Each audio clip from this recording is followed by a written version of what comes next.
आप सभी को एसडी कॉम्पिटेटिव क्लासेस में स्वागत है। आइए दोस्त, हम रेलवे के लिए कुछ मोस्ट इंपॉर्टेंट क्वेश्चन पढ़ते हैं। यदि वीडियो आपको अच्छा लगे तो लाइक करें, हम सब्सक्राइब करें और ज़्यादा से ज़्यादा शेयर करें। चलिए दोस्त, अपने हम क्वेश्चन की तरफ चलते हैं। जो मेरा पहला क्वेश्चन है कि एक विक्रेता 12% लाभ पर 12 कुर्सियां और 3% की हानि पर 4 कुर्सियां बेचता है। उसका कुल लाभ 1650 रुपया। तो प्रत्येक कुर्सी का सीपी कितना है? सीपी बोले तो क्रय मूल्य। तो 1650 रुपये का टोटल क्या हो रहा है दोस्त? प्रॉफिट हो रहा है।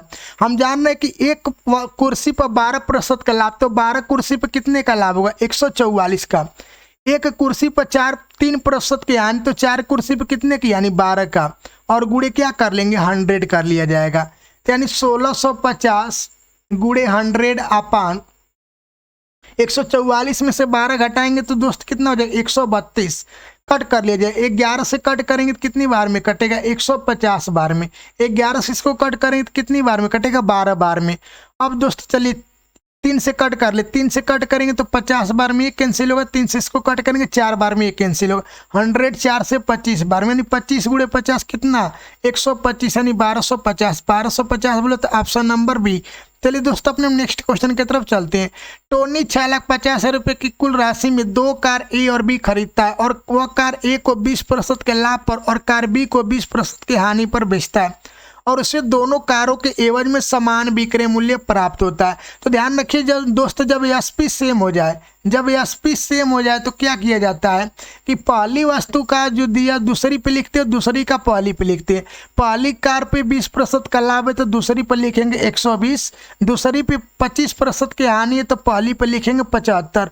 15 पच्चे का 75 और 15 अट्ठे का 120। जो ये रेशियो आता है, किसका रेशियो आता है? ये रेशियो सीपी का। सीपी बोले तो क्रय मूल्य। बताया जा रहा है कि 6,50,000 रुपया टोटल राशि है और रेशियो में कितना? 5 और 8 13।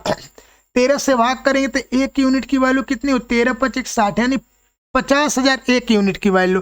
तो 5 यूनिट की वैल्यू कितनी हो जाएगी? 2.5 लाख।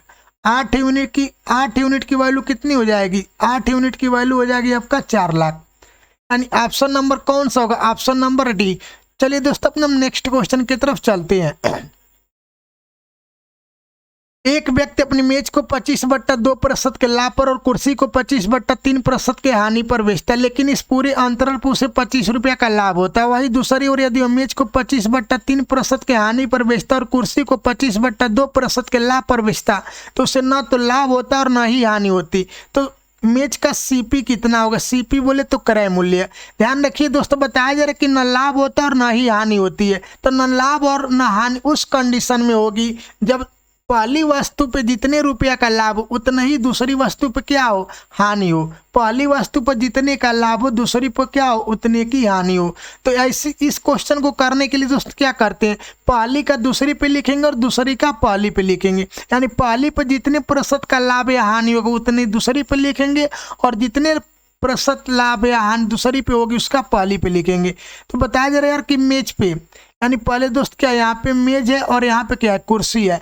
कहा जा रहा है दोस्त कि मेज पे 25/3% के हानि, तो मेज पे बोला है तो हम कुर्सी पर लिखेंगे और कुर्सी पे बोलेगा तो किस पे लिखेंगे? मेज पे लिखेंगे। यानी 25 से 25 कैंसिल, यानी 3 1 कम 3 क्रॉस मल्टीप्लाई और 2 1 कम 2, यानी जो रेशियो आएगा किसका रेशियो आएगा? सीपी का रेशियो। यानी सीपी बोले तो क्रय मूल्य। अब बताया जा रहा है दोस्त कि 25/2% के लाभ पर मेज को और 25/3% के हानि पर कुर्सी को बेचा जा रहा है। तो क्या हो रहा है? 25 रुपया का लाभ। तो 25 मैं यहाँ लिख ले रहा हूँ। बताया जा रहा है कि मेज को बोला है दोस्त कि 25/2% के लाभ, यानी 25 का 75 अपान 2 लाभ है तो इसको किस में लिखेंगे? प्लस में। फिर बताया जा रहा है कि कुर्सी को 25/3% की हानि पर, तो 25 दूना का 50, 50/3 हानि तो इसको माइनस में और प्रतिशत है तो इस ऊपर क्या कर लेते हैं? 100 कर लेंगे। यानी ऊपर हो जाएगा 2500 आपका। और ध्यान रखिएगा दोस्त, 3 से गुणा करेंगे 75 में तो 225 और 50 में 2 से गुणा करेंगे तो 100। 225 में से 100 जाएगा तो कितना हो जाएगा? 125 आएगा। और 2 3 का 6, एकदम 6 नीचे तो कहाँ चला जाएगा? ऊपर। 125 का डबल, 125 का डबल होता है 250 और एक 0 बच गया 20, यानी 20 छके 120 रुपया। तो एक यूनिट पे 120, तो 3 पे कितना हो जाएगा? 12 3 का 36, यानी 360 रुपया मेज का। और मुझसे मेज का ही कीमत पूछा गया, यानी 360। 360 बोले तो ऑप्शन नंबर फर्स्ट। चलिए दोस्तों अपने नेक्स्ट क्वेश्चन की तरफ चलते हैं। 40% वस्तुओं को 2% के हानि पर बेचा जाता है और शेष को 4% के लाभ पर बेचा जाता है। तो बताया जा रहा है दोस्त कि 40% वस्तु को 40% बोले तो आपका 2/5, 2% के हानि बोले तो माइनस, शेष वस्तु को 4% के लाभ पर, तो शेष बोले तो दोस्त कितना हो जाएगा 3/5, 4% के लाभ पर तो 4 और लाभ है तो प्लस में, इसको सॉल्व करेंगे तो कितना आएगा दोस्त 2 दूना का 4 और 4 3 का 12, 12 में से आपका 4 चला जाए तो कितना हो जाएगा 8/5, 8/5% का लाभ हुआ। और इसमें कितना हो रहा है 250 का, तो 100% इक्वल टू दोस्त क्या होगा 100% इक्वल टू 5 से इसमें गुणा हो जाएगा, यानी 250 गुणे 5 अपान ऊपर 8 है तो नीचे 8 हो जाएगा, और ये 100 से गुणा इधर भी हो जाएगा। तो किससे कट करें, पहले 2 से कट करेंगे तो 125 बार में इसको कट होगा, और 2 से 8 4 बार में, 4 से 100 कितनी बार में 25 बार में, 25 25 125 गुणे 125 कितना होता है 15,625, बोले तो ऑप्शन नंबर डी। चलिए दोस्तों अपने नेक्स्ट क्वेश्चन की तरफ चलते हैं। जो मेरा नेक्स्ट क्वेश्चन, एक वस्तु 20% के लाभ पर बेची जाती है यदि उसके क्रय मूल्य और विक्रय मूल्य दोनों में 100 रुपया कम कर दिया जाए। एक तरफ सीपी मैं लिख ले रहा हूँ और एक तरफ एसपी लिख ले रहा हूँ। कहा जा रहा है कि 20% के लाभ पर बेचेगा, यानी सीपी 100 रुपया होगा तो एसपी 120 होगा, तो कट करेंगे तो 20 25 का 100 और 20 छके का 120। कहा जा रहा है कि उसके क्रय मूल्य और विक्रय मूल्य दोनों 100 रुपया कम किया जाता है तो प्राप्त लाभ 4% अधिक होता है। यानी पहले 20% का लाभ हो रहा था तो अब कितने प्रतिशत का लाभ होगा 24% का अब लाभ होने लगेगा। यानी सीपी 100 रुपया होगा तब एसपी कितना होगा 124, यानी 4 से कट कर लिया जाए 25 बार में, इसको 4 से कट करें कितनी बार में 124 31 बार में, 100 रुपया दोनों कम किया, 100 रुपया या भी 100 रुपया या भी, क्रॉस मल्टीप्लाई करा ले, इधर क्रॉस मल्टीप्लाई इधर, फिर इसको इधर और इसको इधर, 100 में 25 से गुणा करेंगे 2500, 31 में 100 में गुणा करेंगे 3100 और 2500 का डिफरेंस कितना आ जाएगा 600 अपान 31 25 का 155 और 25 छके का 150 और 155 का डिफरेंस कितना हो जाएगा 5, तो 5 से भाग करेंगे तो कितना हो जाएगा 120 रुपया, यानी एक यूनिट पे 120 रुपया, तो 5 यूनिट पे दोस्त कितना हो जाएगा 120 में 5 से गुणा करा लेंगे तो कितना आ जाएगा 600, 600 बोले तो ऑप्शन नंबर बी। चलिए दोस्तों अपने हम नेक्स्ट क्वेश्चन की तरफ चलते हैं। जो हमारा नेक्स्ट क्वेश्चन है, सरिता 40,200 रुपये में 2 पुराने सैमसंग और 3 मोबाइल फोन खरीदती है। यदि वह सैमसंग फोन को 10% के लाभ पर और एमआई को 20% लाभ पर बेचती तो उसको कुल 5,640 रुपये का लाभ होता है, 5,640 रुपये का टोटल लाभ होता है। मुझसे एमआई फोन का सीपी पूछ रहा है, नहीं क्रय मूल्य पूछ रहा है, तो एमआई का पूछ रहा है तो हम सैमसंग का घटाएंगे। तो ध्यान रखिए सैमसंग पे कितने प्रतिशत का लाभ हो रहा है दोस्तों 10% का, तो 40,200 का 10% घटा लेंगे, 40,200 का 10%, 10% हटाने के नीचे 100 अपान आपका 20% लाभ और 10% का लाभ का डिफरेंट कितना हो जाएगा 10, और इसको कट करें 1 0 2 0 1 0 2 0, यानी 4,020, तो 5640 में से 4,020 घटाएंगे तो दोस्त कितना हो जाएगा 1,620 आएगा। अब ध्यान रखिए प्रतिशत में न था, प्रतिशत में था तो इसको क्या कर लेंगे ऊपर 100 से गुणा, और यहाँ भी 100 से हम क्या कर लेंगे गुणा, और नीचे 10 बच गया, इस 0 से 1 0 कैंसिल, यानी कितना हो जाएगा 16,200 रुपया। 16,200 रुपया 3 मोबाइल की कीमत है, तो एक मोबाइल की कीमत कैसे मालूम चले 3 से भाग कर देंगे, 3 5 15 3 चौको 12, यानी 5400, 5400 बोले तो ऑप्शन नंबर फर्स्ट। चलिए दोस्तों तुम नेक्स्ट क्वेश्चन की तरफ चलते हैं। जो हमारा नेक्स्ट क्वेश्चन है कि एक वस्तु मिस्टर एक्स को 20% लाभ पर बेची जाती है। मिस्टर एक्स इस वस्तु को 25% लाभ पर मिस्टर वाई को बेच देते हैं। यदि मिस्टर वाई उस वस्तु के लिए 225 रुपया का भुगतान करते हैं तो मूल विक्रेता के लिए उस वस्तु का क्रय मूल्य कितना होगा, तो मैं मान ले रहा हूँ कि 100 रुपया होगा। दोस्त कहा जा रहा है 20% के लाभ पर, तो 20% लाभ पर बोले तो 120 अपान 100, फिर 25% के लाभ पर यानी 125 अपान 100 इक्वल टू कितना मिला दोस्तों 225, कट कर लीजिए 25 25 का 125, 25 चौको 100, 20 छके का 120 और 20 25 का 100, 5 से 5 कैंसिल, 2 से कट कर 2 3 का 6 और 2 दूना का 4, 3 से इसको कट कर लेंगे दोस्तों, 3 से इसको कट करें तो 75 बार में, 75 का डबल कितना होता है दोस्त, यानी x इक्वल टू 75 का डबल कितना हो जाएगा 150 रुपया। 150 बोले तो ऑप्शन नंबर सी।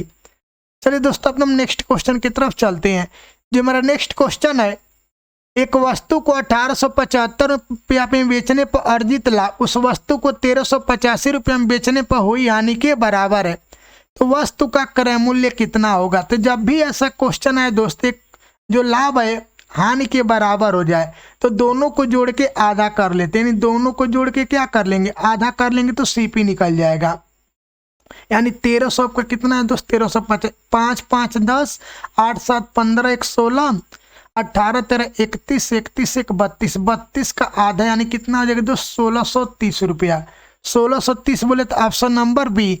चलिए दोस्तों तो हम नेक्स्ट क्वेश्चन की तरफ चलते हैं। जो हमारा नेक्स्ट क्वेश्चन है, चंद्रशेखर ने 12 एक समान वस्तु को कुल 420 रुपये में बेचा, जिसमें उसे 7 वस्तु के क्रय मूल्य के बराबर हानि हुई, तो एक वस्तु का सीपी कितना होगा। तो ध्यान रखिए दोस्त 420 में बेच रहा है ना, और उसके बाद बताया जा रहा है कि 12 को बेचने पे 7 के सीपी के मूल्य के बराबर हानि हुई। तो जब हानि हुई तो 12 में से 7 को क्या कर लेंगे, हटा लेंगे। यदि लाभ होता तो ऐड कर लेते, यानी 420 अपान 12 में 7 घटाएंगे 5, भाग कर ले 5/40। अब कितना होगा 5/40, 5 चौको 20 यानी 84 रुपये। 84 बोले तो ऑप्शन नंबर सी। चलिए दोस्तों तो हम नेक्स्ट क्वेश्चन की तरफ चलते हैं। जो मेरा नेक्स्ट क्वेश्चन है कि 10 कुर्सियों का मूल्य 4 मेजों के मूल्य के बराबर है, यानी 10 कुर्सी का मूल्य 4 मेज के मूल्य के बराबर है। तो 2 5 का 10 और 2 दूना का 4, यानी रेशियो बना ले, 1 कुर्सी और 1 मेज का रेशियो जो आएगा 2 संबंधे 5 का रेशियो आएगा। अब बताया जा रहा है दोस्त टोटल 2000 रुपया में बेचा गया 15 कुर्सी, 1 कुर्सी का 2 यूनिट, तो 15 कुर्सी कितना हो जाएगा 15 दूना का 30, 1 मेज का 5 यूनिट, तो 2 मेज का कितना यूनिट 10, यानी 2000 में 30 10 40 से भाग करें कितना हो जाएगा 40 5 का 200 नहीं 50 रुपया, यानी 1 यूनिट पे 50 रुपया, तो 2 यूनिट पे कितना हो जाएगा 100 रुपया, फिर 5 यूनिट पे कितना हो जाएगा 500 रुपया। मुझसे क्या पूछा जा रहा है, एक मेज का कीमत बोले तो 500 बोले तो ऑप्शन नंबर बी। चलिए दोस्तों अब हम नेक्स्ट क्वेश्चन की तरफ चलते हैं। जो मेरा नेक्स्ट क्वेश्चन है, एक दुकानदार एक वस्तु को 20% के लाभ पर बेचता है, यदि वह वस्तु 10% कम पर खरीदा होता, पिछले विक्रय मूल्य में 18 रुपया अधिक मूल्य पर बेचा होता तो 40% का लाभ होता, तो वस्तु का सीपी। तो मैं दोस्त सीपी में मान ले रहा हूँ कि इसका 100 रुपया है। बताया जा रहा है कि 20% के लाभ पर बेचा, तो 20% के लाभ पर बेचेगा तो एसपी कितना होगा 120 होगा। अब बताया जा रहा है कि यदि वह वस्तु को 10% की कम पे खरीदा होता तो न्यू सीपी कितना हो जाता है दोस्त, न्यू सीपी 10% कम बोले तो 90 रुपया, और पिछले विक्रय मूल्य में 18 रुपया अधिक मूल्य पर बेचा होता तो 40% का लाभ होता, तो नया एसपी दोस्त कितना हो जाएगा 40% का लाभ, तो 90 का 40% लाभ बोले तो 140 अपान 100, तो कितना आएगा दोस्त 102010 जो यानी 14 9 का 126 रुपया, यानी पहले 120 में बेच रहा था अब 126 बेचा, यानी कितना बढ़ाया 6, और इसमें कितना बढ़ाया दोस्त 18 रुपया बढ़ाया, तो 18 में मैं 6 से क्या कर लूँगा भाग कर लूँगा, और सीपी पूछ रहा है तो सीपी कितना है 100, 6 से 18 कितनी बार में 3 बार में, और 100 तिहाई का कितना होता है 300 बोले तो ऑप्शन नंबर सी। चलिए दोस्तों अपने हम नेक्स्ट क्वेश्चन की तरफ चलते हैं। जो मेरा नेक्स्ट क्वेश्चन है कि 12% लाभ और 4% की हानि पर किसी वस्तु के बिक्री मूल्य का अंतर 28 रुपया था, तो उस वस्तु का सीपी क्या होगा। तो 12% और 4% का डिफरेंस दोस्त कितना होगा 16, और 100% करने के लिए क्या ऊपर 100 कर लेंगे, 4 से कट कर लिए 4 7 28, 4 से इसको कट करेंगे 16 बार में, 4 से इसको कट करेंगे कितनी बार में 25 बार में, यानी 25 7 का कितना 175 रुपये। 175 बोले तो ऑप्शन नंबर फर्स्ट। यही दोस्तों लास्ट क्वेश्चन। यदि वास्तव में आपको वीडियो अच्छा लगे तो लाइक करें, सब्सक्राइब करें और ज़्यादा से ज़्यादा शेयर करें।